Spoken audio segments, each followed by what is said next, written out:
Up with hope and down with dope. This is JARHUMOR speaking, and I'd like to talk to you about handling your high. I feel like a lot of what people's problems, what they stem from these days, is not being able to handle their high. And people get high off of not just drugs, but anything that makes you feel good, you can become addicted to. Whether that's sex or television, scrolling on the internet, social media, shopping, food, anything can be your high, your vice. The thing, whatever gets you through the night is all right. It's all right. And this subject matter came up to me because one of my coworkers, I work in a grocery store. I'm a cartoonist by trade. I'm a grocery store employee because I actually have to pay the bills. But one of my fellow coworkers at the grocery store was recently drug tested and fired. And I'm like, I got a little nervous. I'm like, what was this about? What are they doing? Are they just randomly doing this?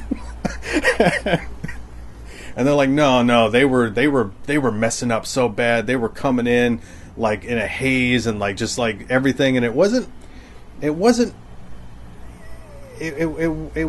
marijuana. It had to have been something else, though I don't know the details of this.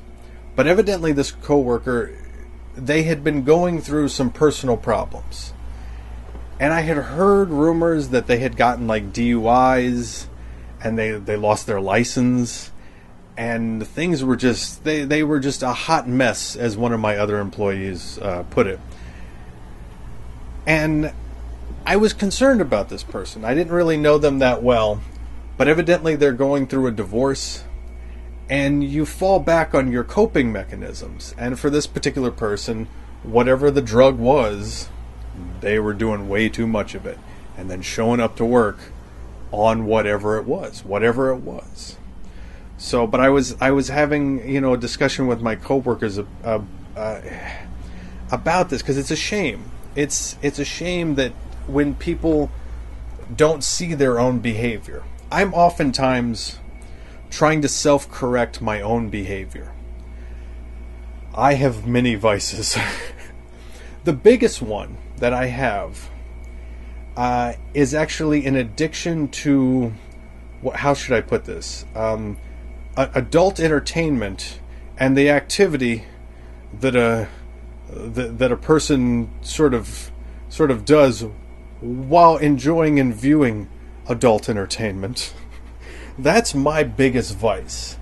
There's something very relaxing about, even just if I'm not doing that second part, which I don't even know what to, like, I don't know, I'm very selective about what I say in these talks, because I know there's an algorithm, a robot who's judging me. It has a list of words, and I will be presumed guilty of being a bad person if I use the incorrect language of and I understand there's plenty of people on the internet who say far worse things than me. But you know what? The robots are listening, and they're judging those people. So I try not to be judged. I want to fly underneath the radar. I don't want to be messed with. Just don't hassle me, man. You know what I mean? I like to blend in the background, like, oh, well, evidently he's not saying anything subversive because he's not using this list of words we have.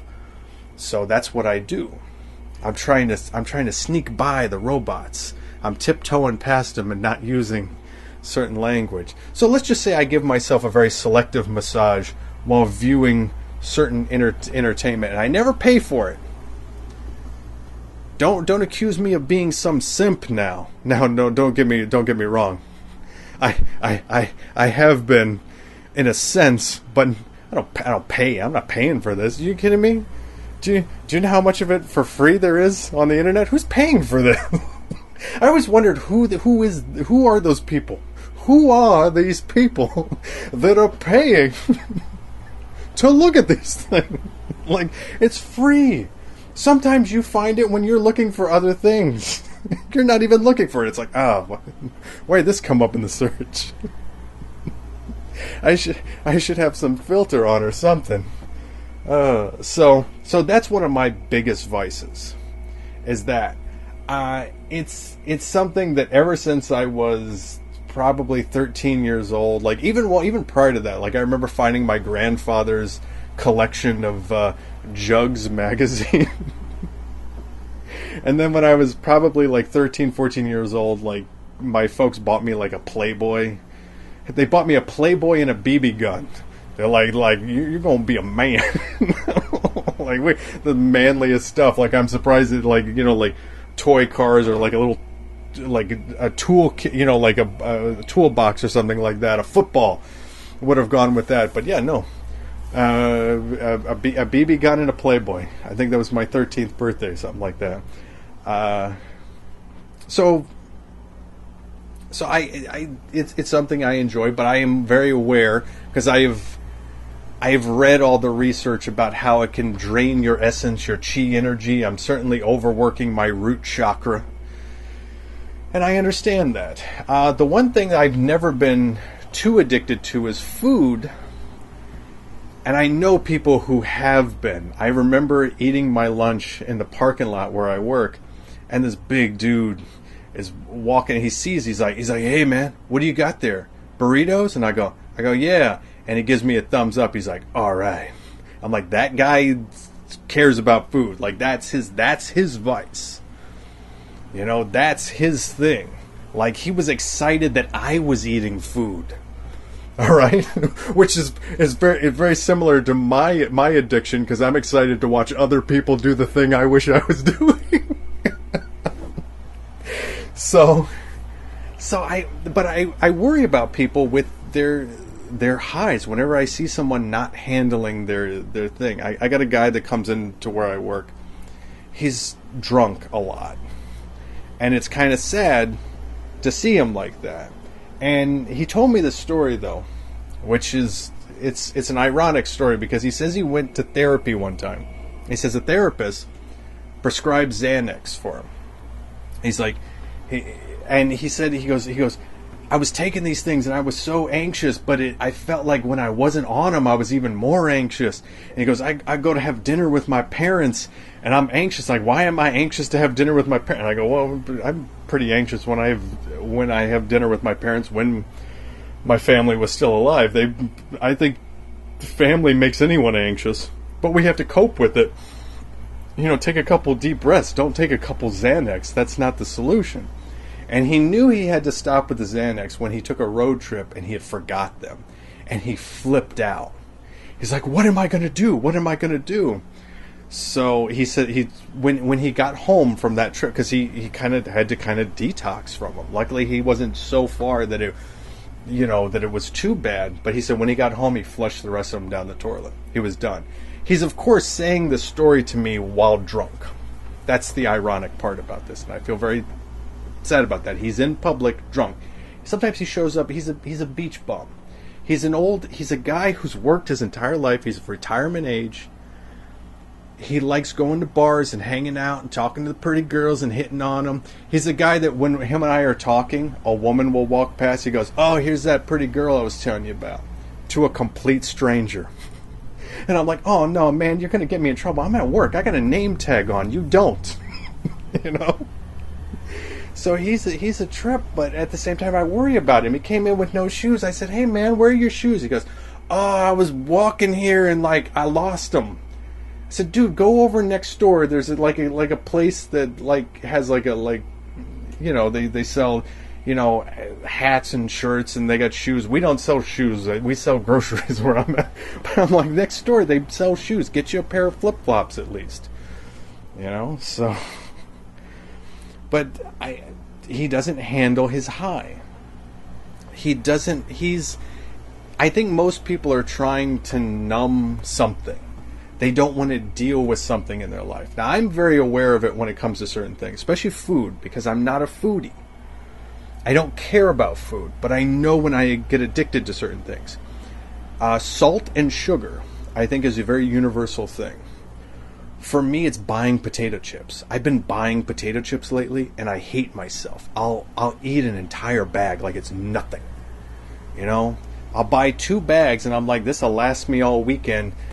couple hours later, one bag's gone.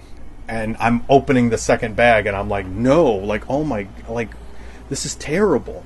So, and sugar. The other thing is, like, that feeling after you eat something that you want, like, sugar. Like, so I keep things in the house, but I know not to buy things like cookies or ice cream. I was buying, like, this dark chocolate and just, like, breaking off a piece of it and eating that just to get that taste of sugar. When I have nothing in my house, it's so sad. I end up squirting honey in my mouth just to get a taste of something sweet. I have honey that I put on my oatmeal. I'm like a fiend. Like, I gotta have something. I gotta have something sweet. I'm like chewing gummy vitamins just to get something sweet in my mouth. It's terrible. So the other thing, I know, like, my mother, before she passed away, like, her thing that she would do is just sit and watch television. Rather than deal with anything in her life, she just sat and watched television all day long. That's all she did. She didn't want to do anything else except go play bingo. Like, if she had enough money to go play bingo, she'd go play bingo. But if she didn't win and she just, pissed her Social Security check away playing bingo, she had to sit home and just watch TV. She paid over $200 for cable, and she just would flip through the channels going, I pay as much as I do for this, and there's nothing on. And it's like, yeah, like, eventually you can't sit for like 5, 6, 7 hours watching just television. That was a majority of her entire life, her entire day, was just watching TV, just zoning out, just being able to turn her mind off. There is nothing wrong with doing something that you can turn your mind off with for a limited amount of time. You want to watch a TV show, you want to watch a movie, you want to play a video game for a certain amount of time, then you got to do something else. You have to oscillate back and forth. Everything is about balance. Neither excess nor absence renders man happy. I can't remember who said that. It was like Voltaire or Nietzsche or something. I don't know. Someone look it up. One of those guys said that. I think it was Voltaire. Neither excess nor absence renders man happy. All right, so if you think you're going to fix your problems by never doing the thing, with a few exceptions, there's exceptions. Like if you're, heroin. Like, yeah, heroin, meth, I would recommend that. I'm just going to do a little bit. Just a little. No, I wouldn't recommend that at all. You don't do that. But for the most part, when it comes to things like TV watching, video game playing, messing around on the internet shopping, I got a neighbor. She has to be addicted to buying stuff on the internet. There is an Amazon box on her front porch every day. Every day, there's something there. And I told this story to someone else. They're like, oh, well, you can buy anything on Amazon. I go, yeah, look, these aren't supplies. Maybe something's a supply. But every day, that's got to be a shopping addiction. People can be addicted to anything. Addicted to love. Addicted to hate.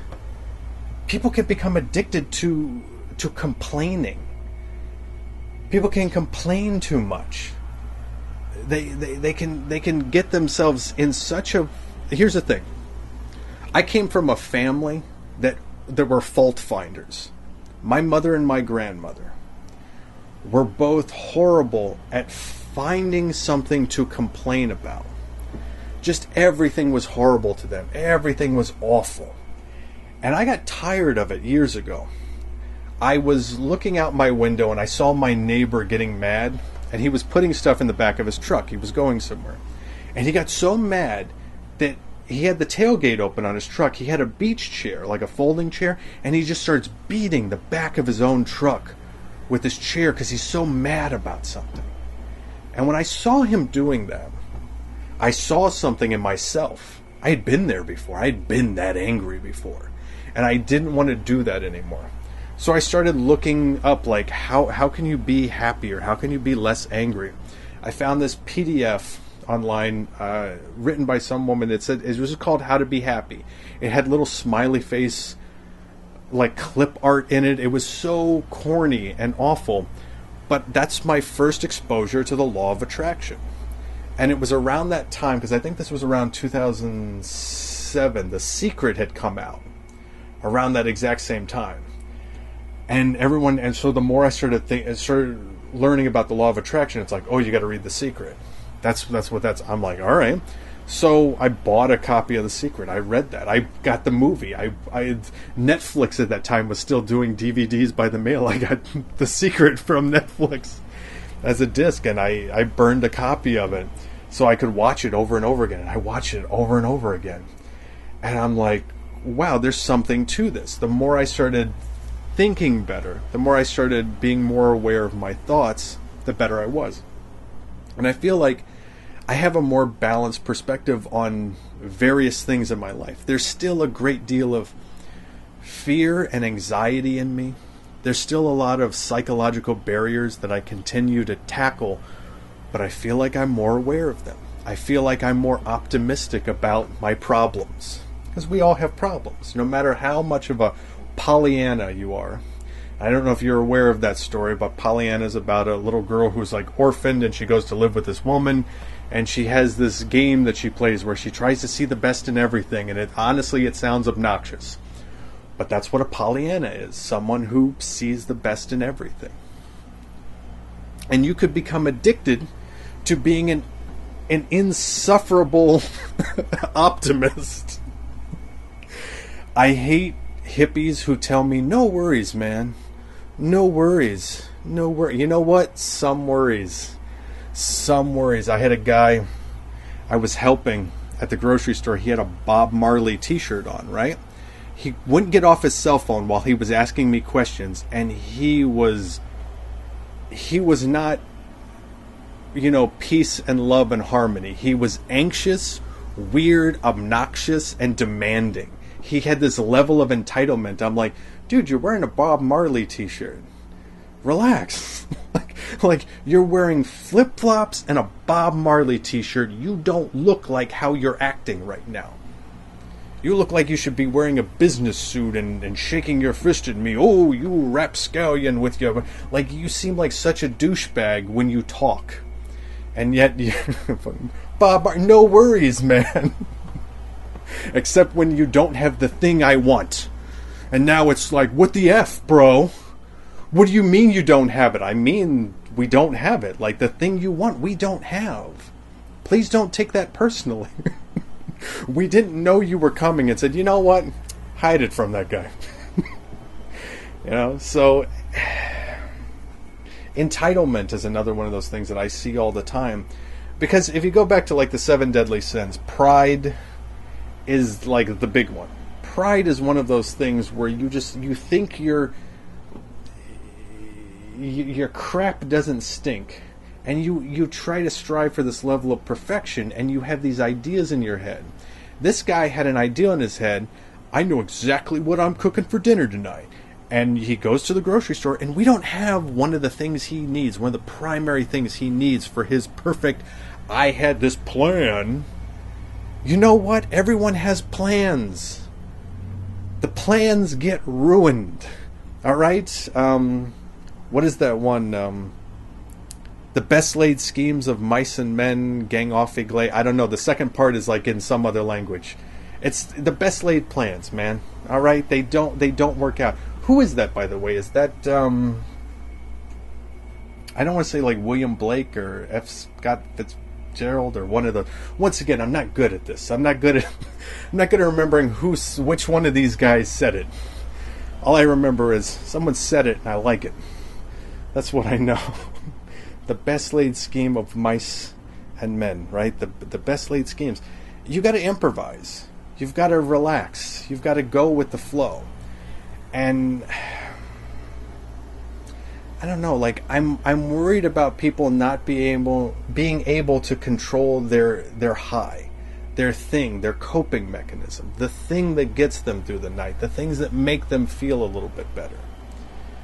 People get so wrapped up in the relationship they have or the relationship they don't have that things have to be such a certain way because they have an idea in their head Just like that guy who had a plan for his meal, people get plans for their marriages and their relationships. And, oh, we're going to get married now, and then we're going to wait a couple years to have some kids, and then we're going to buy our forever home. Our forever, that's the funniest thing to me, the forever home. How do you know that's your forever home? How do you know your forever home isn't going to get burned to the ground? How do you know your forever home isn't haunted? You could be there 2 weeks, discover there's a ghost there, boom, I guarantee you're out of there. All right, you're staying now at a motel where you're pushing the TV out into the street because that's, I don't know, is that too old of a reference? Anyone? You guys know what I'm talking about. Poltergeist, man. Poltergeist 2 actually is an excellent film as well, but I digress. It'd be funny if I just derailed what I was talking about and just started talking about Poltergeist. It's like, actually, a lot of people don't like Poltergeist 3, but I actually really like it. I think it's cool what they did with the mirrors in that hotel. Tom Skerritt I think is... I just go off on the Poltergeist franchise. Now I have honestly derailed myself. I don't remember what I was talking about. Oh, people with their forever homes. You plan your lives too much to where you think everything's going to work out perfectly. Everyone knows they're not. But they still, you can have goals. But you also have to accept where you're at. I think a lot of people, excuse the vehicle going by in the background. I wasn't expecting that. Let me move to a non-vehicle going by area of my home. A lot of people want things to be perfect. And that never happens. And they kind of know that's not going to happen, but they never really deal with the reality of it. They never deal with the now. And if they deal with the now, it hurts. It feels like they're sad or depressed that they don't have the things that they want. That's the wrong way to look at things.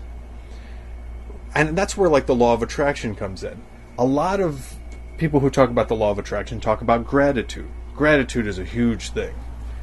I am so thankful. I saw a guy was complaining about something on the internet the other day, and someone shut him down by going, "Hey, if you have running water, you're doing better than a lot of other people on this planet." I'm like, yeah. And I do. I have running water. I have electricity. I have the internet.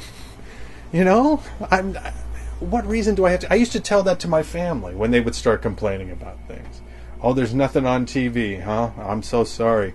So sorry you have all this food in your refrigerator and this running water and this electricity and a TV.